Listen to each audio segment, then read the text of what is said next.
അതിനുശേഷം പണിപ്പുരയിലെ രണ്ടാമത്തെ ടാസ്ക് ആയിരുന്നു. ഈ ടാസ്കിലും 2 ടീമായിട്ട് തന്നെയാണ് മത്സരിക്കുന്നത്. അനിമൽ മാസ്ക് എന്നാണ് ടാസ്കിന്റെ പേര്. ടാസ്ക് നടക്കുന്നത് ആക്ടിവിറ്റി ഏരിയയിൽ വെച്ചാണ്. അവിടെ കുറച്ച് മൃഗങ്ങളുടെ പടം വെച്ചിട്ടുണ്ടാവും. ഒരു ടീം ആദ്യമേ ചെന്ന് അതിൽ നിന്ന് ഓരോരുത്തർക്കും ഓരോ പേര് ചൂസ് ചെയ്യണം. ആ പേര് ചൂസ് ചെയ്യുന്നത് അവരുടെ സ്വഭാവവും മൃഗങ്ങളുടെ സ്വഭാവവും തമ്മിൽ മാച്ച് ആവുന്ന രീതിയിലാണ്. ഇത് ചർച്ച ചെയ്തിട്ട് അവരെല്ലാവരും കൂടെ തീരുമാനിച്ച് ഓരോ പേര് എടുക്കുകയാണ് ചെയ്യുന്നത്. അതിനുശേഷം ഇവർ ആ പടത്തിന്റെ പുറകിൽ പോയി മറഞ്ഞു നിൽക്കും. പിന്നീട് രണ്ടാമത്തെ ടീം വരും. പിന്നീട് അവരെല്ലാവരും കൂടെ ചേർന്ന് ആലോചിച്ചിട്ട് പുറകിൽ പോയി നിൽക്കുന്നവർ ഏത് മൃഗങ്ങളുടെ സ്വഭാവമാണെന്ന് ഇവർ ഒന്നുകൂടെ ആലോചിച്ച് തീരുമാനിച്ച് ഒരു പേരിടുന്നു. അത് രണ്ടും തമ്മിൽ മാച്ച് ആയി കഴിഞ്ഞാൽ രണ്ടാമത്തെ ടീമിന് പോയിന്റ് കിട്ടും. തെറ്റിപ്പോയി കഴിഞ്ഞാൽ ആദ്യത്തെ ടീമിനായിരിക്കും പോയിന്റ് ലഭിക്കുക. സ്വന്തം ടീം പാമ്പായിട്ട് തീരുമാനിച്ചത് ശാരികയാണ്. എതിർ ടീം ശൈത്യയാണ് പാമ്പായിട്ട് കണ്ടത്. സ്വന്തം ടീം ഈച്ചയായിട്ട് കണ്ടത് ബിന്നിയാണ്. ഒനീലാണ് അവരുടെ ഇടയിലുള്ള ഈച്ച. കണ്ടാമൃഗമായിട്ടാണ് അപ്പാനിയെ സ്വന്തം ടീം കണ്ടത്. ഷാനവാസിനെയാണ് കണ്ടാമൃഗമായിട്ട് ഓപ്പോസിറ്റ് ടീം മനസ്സിലാക്കിയത്. കുറുക്കനായിട്ട് ഒനീലിനെയാണ് സ്വന്തം ടീം കണ്ടത്. ഓപ്പോസിറ്റ് ടീം ബിന്നിയാണെന്നാണ് കരുതിയത്. ആമ രേണു ആയിരുന്നു, അത് കറക്റ്റായിട്ട് ഗസ് ചെയ്തു. എലി നൂറയാണ്, അതും കറക്റ്റായിട്ട് ഗസ് ചെയ്തു.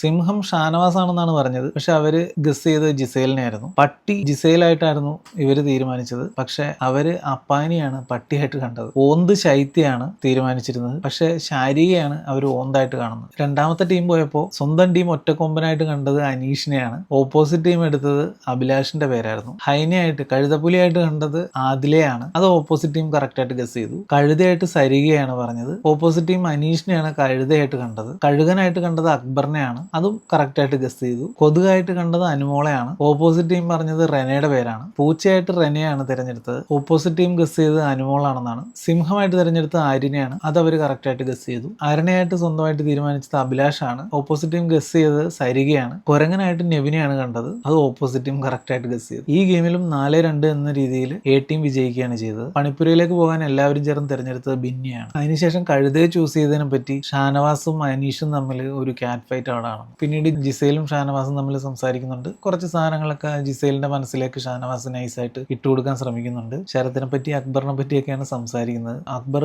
അപ്പാനിയെ കരുവാക്കുന്നുണ്ടെന്നെല്ലാം ഷാനവാസ് പറയുന്നുണ്ട്. ഷാനവാസ് 2 ദിവസമായിട്ട് ഒരു മൂഡ് ഔട്ട് പരിപാടി പിടിച്ചിട്ടാണ് പൊയ്ക്കൊണ്ടിരിക്കുന്നത്. അതുകൊണ്ട് തന്നെ ഷാനവാസിന് കുറച്ച് പേഴ്സണൽ പ്രോബ്ലംസ് ഒക്കെ ഉണ്ടെന്നറിയാം. പക്ഷെ അതെല്ലാം മാറ്റി വെച്ചിട്ട് കളിച്ച് കയറി വരാൻ, മുന്നോട്ട് വരാൻ ജിസേൽ ഷാനവാസിനോട് പറയുന്നുണ്ട്. അവരവിടെ നോക്കുമ്പോൾ മൂഡ് ഔട്ട് പരിപാടി പിടിച്ചെങ്കിലും ഇന്നത്തെ എപ്പിസോഡിൽ ഏറ്റവും കൂടുതൽ കാണിച്ചിരിക്കുന്നത് ഷാനവാസിനെ തന്നെയാണ്. ഏതായാലും രാവിലെ അടിയൊന്നും ഉണ്ടാക്കരുത് എന്ന് അനുമോളോട് നെവിൻ പറഞ്ഞുകൊണ്ട് ആ ഒരു എപ്പിസോഡ് അങ്ങനെ തീരുകയാണ്. പുതിയ വിശേഷങ്ങളുമായി പിന്നീട് കാണാം. Thank you.